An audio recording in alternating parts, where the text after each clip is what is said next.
Isaías capítulo 43, versículo 1 nessa noite, amém? Prometo que eu serei breve nessa noite. Irmãos, eu converso pouco, mas para pregar, se deixar, a hora passa um pouquinho. Isaías 43, versículo 1, amém? Todos acharam? Diz assim: Mas agora, assim diz o Senhor que te criou, ó Jacó, e que te formou, ó Israel: não temas, porque eu te remi, chamei-te pelo teu nome, e tu és meu. Quando passares pelas águas, estarei contigo, e quando pelos rios, eles não te submergirão. E quando passares pelo fogo, ele não te queimarás, e nem chama arderá em ti. Porque eu sou o Senhor teu Deus, o Santo de Israel, o teu Salvador. Dei o Egito por teu resgate, a Etiópia e a Seba em teu lugar. Visto que foste precioso aos meus olhos, e também foste honrado, e eu te amei, e assim dei os homens por ti, e os povos pela tua vida. Versículo 5 para terminar. Não temas, pois, porque eu estou contigo. Trarei a tua descendência desde o Oriente, e te ajuntarei desde o Ocidente. Amém? Só até que nessa noite, pode se assentar, glorificando ao Senhor nessa noite. Que o Senhor possa falar ao teu coração neste lugar, através dessa palavra, nessa noite. Capítulo 43 de Isaías. Nós sabemos que o livro de Isaías é conhecido como o livro do profeta messiânico, porém conhecido como aquele que trouxe a profecia do Filho de Deus, aquele que trouxe a profecia de Jesus para nossas vidas, a qual nós entendemos hoje que está vivo e ressuscitou no terceiro dia. Mas porém nós olhamos que Deus levanta o profeta Isaías não para trazer apenas a profecia sobre Jesus, mas também para profetizar sobre Israel. Nós sabemos que Israel é uma cidade santa, uma cidade escolhida por Deus. E quando nós ouvimos falar algo de escolha, quando nós ouvimos bem de que Deus escolhe algo, e quando Deus escolhe alguma coisa ali, está escolhido. E nós sabemos que Israel, uma cidade por ser santa e escolhida por Deus, deveria estar caminhando naquilo que o Senhor decidiu sobre a sua vida, sobre aquela cidade. Porque nós podemos ver que quando Deus ordena que Israel seja uma cidade santa, uma cidade que caminhe diante da presença do Senhor, nós podemos enxergar, observar nessa noite, que Israel tem que estar diante da presença do Senhor. Israel tem que estar diante da presença do Senhor, por quê? Porque é um povo eleito por Deus, é um povo escolhido de Deus, e quem é escolhido por Deus não tem para onde ir, não tem para onde fugir, porque Deus escolheu. Então nós observamos nessa noite que o capítulo 43, no livro de Isaías, onde nós lemos, nós vamos observar que quando Deus levantou o profeta Isaías para profetizar sobre Israel, e nós já sabemos, até o pastor Caio já falou nesses dias atrás sobre essa palavra, que o profeta ele profetizava, mas não acontecia naquele exato momento, acontecia anos depois, e algo que acontecia, o povo olhava para o profeta Isaías e pensava que Isaías, o profeta Isaías, era um profeta qualquer, um profeta mentiroso. Pensava que as profecias do profeta Isaías eram apenas profecias de homens, de palavras vazias. Mas bem sabemos que quando ele profetizava, podia passar anos e anos, a profecia acontecia. E Deus levanta o profeta Isaías no meio de Israel para profetizar contra aquele povo, porque é um povo escolhido, um povo que é santificado por Deus, um povo que carregava a presença do Senhor sobre a sua vida, um povo que era santo diante dos olhos do Senhor. Nós vamos observar que em meio a essa situação, em meio a essa circunstância, nós vemos que Isaías profetiza sobre Israel, porque Israel está passando por uma situação, está passando por um momento em que o povo começa a se afastar de Deus, um momento em que o povo começa a deixar Deus um pouco ali de lado, e começa a fazer as suas boas vontades, começa a fazer aquilo que cabe a eles mesmos fazer. Mas porém, olhando bem, nós sabemos que quando Deus escolheu esse povo, Deus não queria perder esse povo. Nós vamos ver que também alguns livros atrás, nós podemos ver que houve o cativeiro hebreu, do povo hebreu, a qual o faraó deixou sobre cativo também.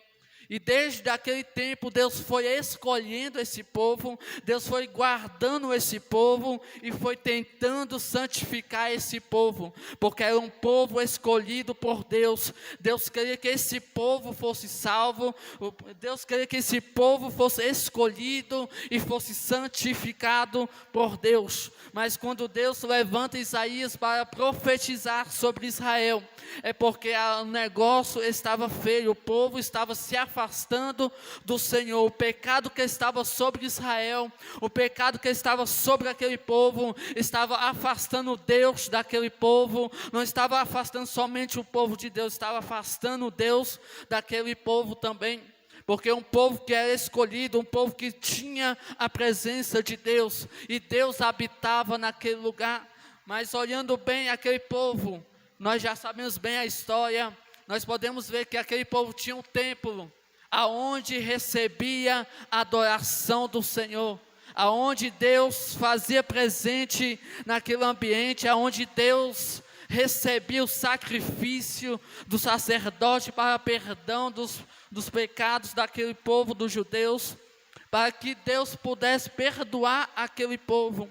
Então foi um povo a qual Deus deu crédito àquele povo, foi um povo onde Deus derramou a sua presença. Nós sabemos que foi um povo que viu a maravilha do Senhor, foi um povo que no meio do deserto veio a coluna de fogo à noite, viu a nuvem de dia cobrindo o povo, foi um povo que viu Deus mandar manar do céu para aquele povo, mas mesmo assim o povo vivenciando a história de milagre, um povo vivenciando o poder de Deus que estava sobre Israel, o povo que viu milagres acontecer diante dos seus olhos, começa a se distanciar de Deus.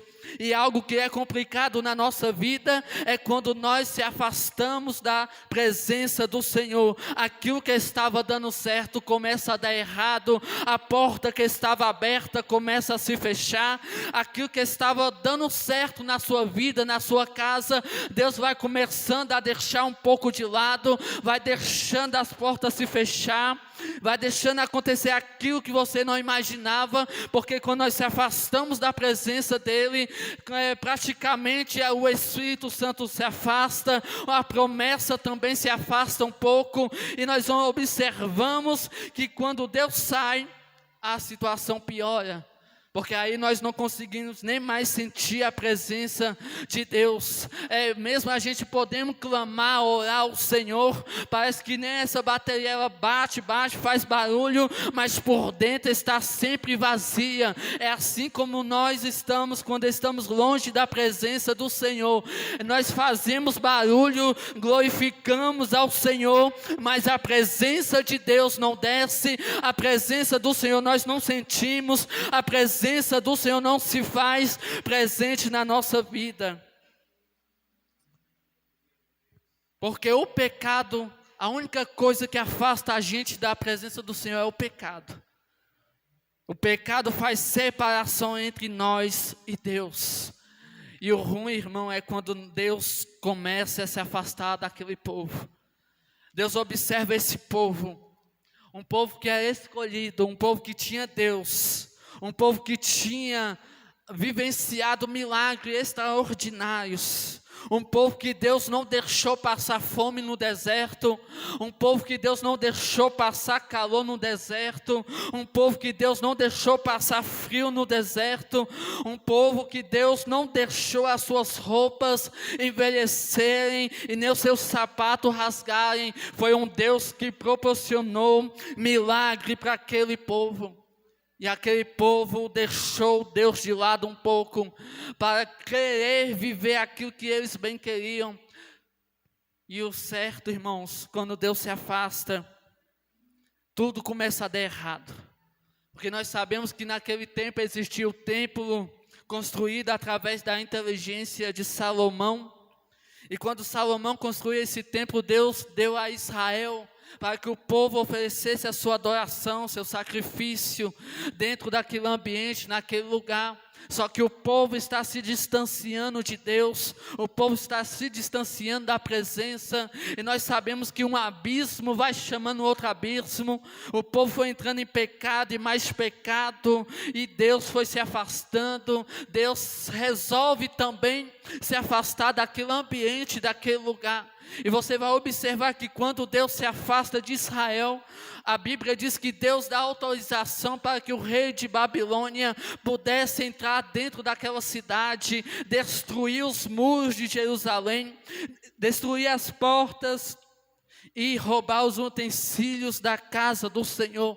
O interessante é que quando Deus permitiu acontecer aquilo, o cativeiro babilônico, nós podemos ver que a arca da aliança que estava presente naquele lugar, nós podemos ver que foi roubada dali.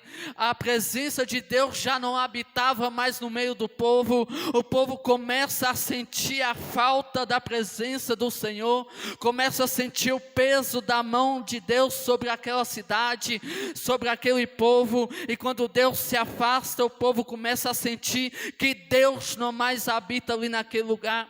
O interessante é que o povo consegue reconhecer que estava errado. O povo começa a reconhecer que estava sentindo a presença do Senhor. O povo começa a reconhecer que Deus já estava se afastando daquele povo, porque já não estava mais sentindo a sua glória, não estava mais sentindo o seu poder, não estava mais sentindo a autoridade que eles tinham diante do Senhor. O interessante é que quando Deus se afasta, permite que o rei de Babilônia entre, destrói aquele templo, rouba os utensílios da casa do Senhor. A presença sai, o povo começa a sentir o peso da mão do Senhor. E existe, irmãos, uma palavra, uma frase bem conhecida, que o povo de Israel disse: e acabou, foi-se a glória do Senhor. É aqui onde você observa que o povo sentiu que a glória de Israel foi embora. É aqui onde o povo observa que Deus, a presença já não se faz mais presente no meio do povo. É onde o povo observa que Deus já não opera mais milagre. É onde o povo observa que Deus já não se faz mais presente. Aí eles, no meio dessa situação, eles citam essa frase, dizendo: a glória do Senhor foi embora de Israel. O ruim é quando Deus se afasta de alguém. O ruim é quando Deus se afasta de uma nação escolhida, porque aquilo que estava tudo certo começou a dar errado. Aonde Deus recebia a glória, aonde o povo oferecia adoração, o povo já não pode mais oferecer adoração, porque o templo já não existe mais. Não existe mais adoração, não existe mais a glória do Senhor. E Deus permite que o cativeiro babilônico aconteça. Olha bem, a Bíblia diz que aquele povo, Salmo 137 diz que o povo estava à beira do rio da Babilônia. O povo estava reunido naquele lugar, dentro do cativeiro, passando-se 70 anos do cativeiro. A Bíblia diz que como os povos se reúnem, ele vai sentindo falta de Israel. A própria Bíblia diz no Salmo 137, diz que eles estavam reunidos e começaram-se a lembrar de Sião. Começaram a adorar o Senhor, começaram a glorificar o Senhor, e lembrando de Israel, lembrando de Sião. O interessante é que quando ele estava no cativeiro, a nossa vida se resume como a desse povo, sabe por quê? Porque nós só vamos glorificar o Senhor quando nós estamos passando pelo cativeiro, nós só vamos se lembrar do Senhor quando nós estamos passando pelo estreito, nós só vamos se lembrar do Senhor quando a porta está sendo fechada. Aí nós vamos se lembrar do Senhor na nossa vida.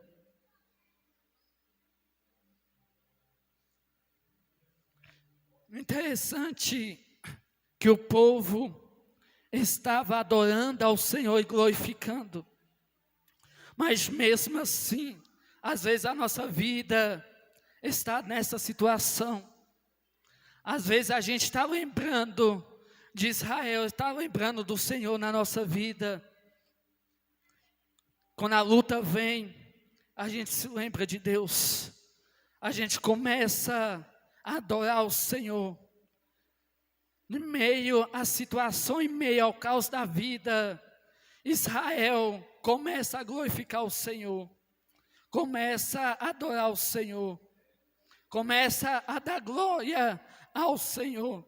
Irmãos, perdoa, Senhor, a minha voz está indo, mas Deus sabe de todas as coisas, Deus sabe de todas as coisas, e o povo começava a adorar o Senhor, começava a glorificar a Deus no meio daquela situação e oferecia adoração ao Senhor em meio a essa dificuldade.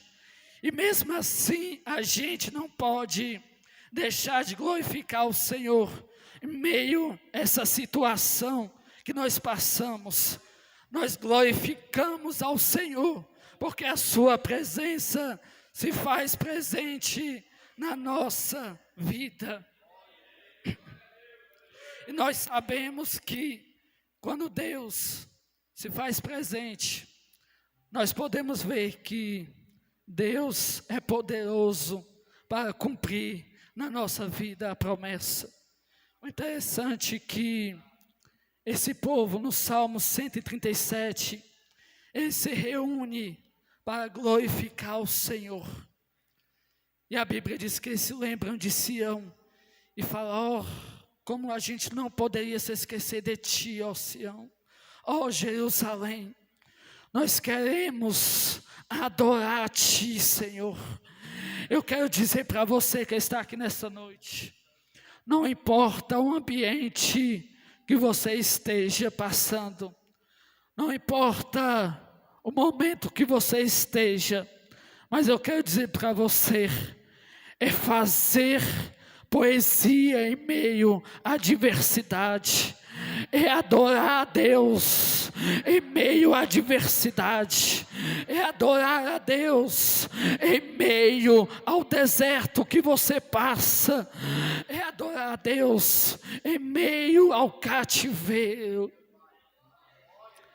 Não importa o momento que você esteja passando, o importante é adorar a Deus, o importante é glorificar a Deus, o importante é lembrar que Deus faz presente na sua vida, o importante é lembrar que Deus está com você, o importante é lembrar que Deus está gerando milagre na sua vida, o importante é lembrar que Deus está com você no momento mais difícil da sua vida. Não importa o jeito que está a sua vida, o importante é lembrar-se de Deus no pior momento da tua vida. Não importa se a luta é grande, não importa se o momento da luta está tentando te parar. O importante é glorificar a Deus no meio dessa prova, no meio dessa situação. E lembrar que Deus tem uma promessa com você, O importante é lembrar que Deus tem uma promessa na tua vida, uma promessa na tua casa, uma promessa de Deus, uma promessa grande na tua família. Aleluias, o Senhor se faz presente nessa noite. Não deixe que o momento da tua vida que você esteja passando interrompa aquilo que Deus tem na sua vida. Não deixa que essa luta para a promessa de Deus na tua vida. O importante é adorar o Senhor em meio ao cativeiro. O importante é adorar a Deus nessa luta. Nós podemos ver que Israel se lembra de Deus e Deus passa a lembrar de Israel. Sabe por quê? Porque em meio ao cativeiro eles começaram a louvar o Senhor, começaram a adorar o Senhor no meio daquela luta. E nós nessa noite trazendo para os dias de hoje, que nós viemos ser que nem esse povo de Israel. Lembrar-se do Senhor, não porque quando nós estamos na luta, mas sim lembrar do Senhor que Ele fez uma promessa de Deus, uma promessa grande na nossa vida. É lembrar que Deus tem uma promessa maior que a nossa luta. É lembrar que Deus tem uma promessa bem maior que essa luta, a qual está na nossa vida. É uma promessa de vida, é um projeto de Deus, é uma promessa que Deus fez, e ela não pode se acabar enquanto você vivenciar essa promessa. Eu profetizo nessa noite, mesmo sem voz, eu quero profetizar para a tua vida, que Deus vai transformar a tua luta, que Deus vai transformar a tua história, que Deus vai transformar a tua vida, que Deus vai realizar o projeto dele nessa noite, que Ele vai transformar a tua casa, a tua família. Aquilo que estava travado na tua história, aquilo que estava travado na tua vida, Deus destrava essa noite, para dizer que Ele é Deus na tua história, para dizer que Ele é Deus na tua casa. E é aqui onde nós lemos capítulo 43, ainda que você passe pelo fogo, o fogo não vai te queimar. Ainda que você passe pelos rios, eles não te submergirão, porque o Senhor está passando contigo.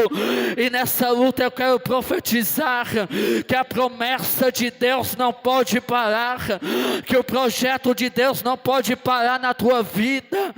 Você vai passar pelo fogo, Ele não vai te queimar. Você vai passar pelos rios e você não se afogará.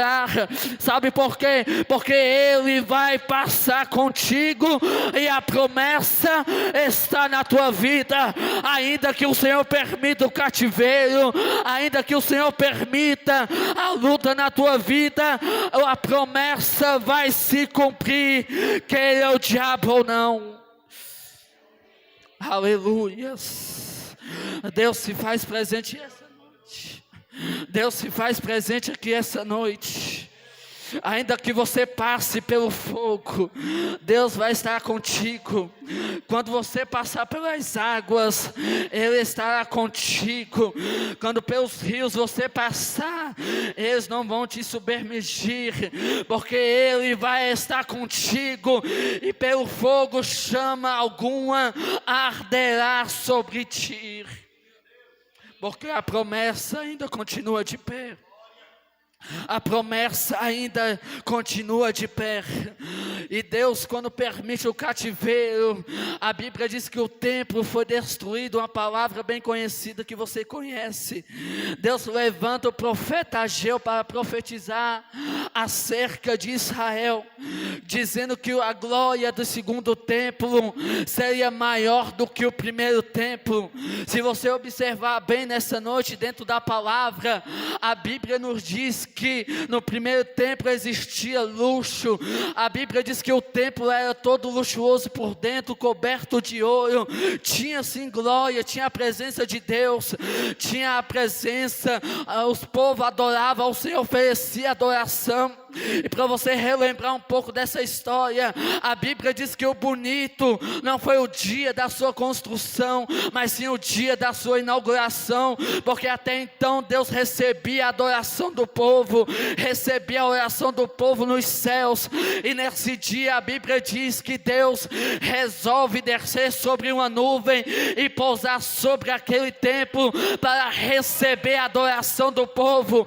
E eu quero dizer para você nessa noite, quem dera também que essa nuvem de glória estivesse aqui essa noite, quem dera que essa nuvem de glória, a qual Deus habitou naquele templo, estivesse essa noite, para que a gente pudesse sentir essa glória que estava naquele dia. Deus recebeu a adoração dentro daquele templo, Deus desceu para ouvir a adoração do seu povo. A Bíblia diz que a glória foi tão grande que ninguém conseguiu ficar de pé diante da glória do Senhor. A Bíblia diz que um dos músicos que estava lá, conhecido como Asaf, a Bíblia diz que ele escrevia um verso da Bíblia, uma canção. Ele não conseguiu ouvir aquela canção que ele estava cantando naquele dia, para deixar registrado nos salmos para a nossa vida, porque a glória de Deus foi tão grande. A glória conhecida como a glória Shekinah de Deus invadiu aquele templo, e o povo não conseguiu ficar de pé diante da sua glória. Foi a glória de Deus que desceu, a glória Shekinah, a glória visível de Deus. A Bíblia diz que Ezequiel no seu capítulo 1 diz que a glória do Senhor tem cor, e a Bíblia diz que a cor era cor de âmbar. A Bíblia diz no livro de Ezequiel que quando a glória do Senhor fazia presente, o povo sentia a sua glória, o povo sentia a presença do Senhor. Sabe por que a glória Shekinah de Deus descendo no templo? Sabe o que foi melhor ainda? Não foi nem a inauguração, não foi nem a construção do templo. Foi a glória do segundo templo. Estou finalizando. O melhor disso tudo foi a glória do segundo templo. A Bíblia diz que no primeiro templo foi luxuoso, mas a Bíblia diz que no segundo templo fizeram um barracão, para receber a glória do Senhor. Aí Deus levanta um profeta, um dos menores profetas, conhecido como profeta Ageu, para profetizar acerca de Israel, dizendo que a glória do segundo templo seria maior do que a primeira. A Bíblia diz no livro de Ageu, no capítulo 2, que a glória do Senhor foi tão grande que desceu sobre aquele lugar. A Bíblia diz que a glória foi maior, não importa se tinha muita pessoa, não importa se o templo, se o lugar era luxuoso, não importa. O importante é que a glória do Senhor se manifestou naquele lugar. Israel recebeu a presença de Deus novamente. Israel recebeu a glória do Senhor novamente, e recebeu bem maior do que a primeira. E eu quero profetizar, não importa se a tua vida foi um fracasso lá atrás. Eu quero profetizar se a tua vida, não importa se a tua vida lá atrás só teve miséria, se a porta foi fechada. Eu quero profetizar que agora, a partir de agora, a tua vida vai ser mudada. Não importa se da outra vez foi bom, mas eu quero dizer que dessa vez vai ser melhor ainda. Eu não quero saber se no culto passado você recebeu uma glória, recebeu uma presença grande. Eu quero profetizar que essa vez, que hoje, você venha sentir uma presença grandiosa essa noite, da parte do Senhor. Sabe o interessante? que a gente gosta muito de profetizar que a glória do segundo tempo será maior que a primeira. Mas para acontecer isso, é por isso que, né, pastor, a gente tem que ter cuidado que nós vai profetizar. Porque a gente tem mania de profetizar, e eu sempre profetizava essa palavra na minha vida, que a glória do segundo tempo seria maior que a da primeira. Mas para que a glória do segundo tempo em Israel fosse maior, Deus tinha que destruir tudo para refazer de novo. Tem hora que Deus vai refazer tudo na sua vida. Tem hora que Deus vai ter que tirar coisa da sua vida, Deus vai ter que destruir coisa da tua vida. Querendo ou não, Deus vai refazer tudo na sua vida, para que a glória da segunda vez seja maior na tua vida. E aí eu sempre profetizava essa palavra, mas não sabia o peso dessa palavra. Eu não sabia o peso que tinha essa profecia sobre as nossas vidas. Eu profetizava, a vida indo, sendo tudo dando errado, as portas se fechando, aquilo que eu queria que desse certo dava errado, e eu perguntava: Deus, por quê? Está tudo dando errado. Aí um certo dia eu ouvi uma pregação e eu olhei bem a palavra, que o pregador dizia: a gente tem costume de profetizar, mas não tem um costume de receber quando Deus coloca a mão para fazer tudo novo. Assim foi com Israel. Deus permitiu que houvesse a destruição, para que o povo sentisse a verdadeira glória de Deus sobre a sua vida. Se levanta nessa noite, quero dar término nessa noite.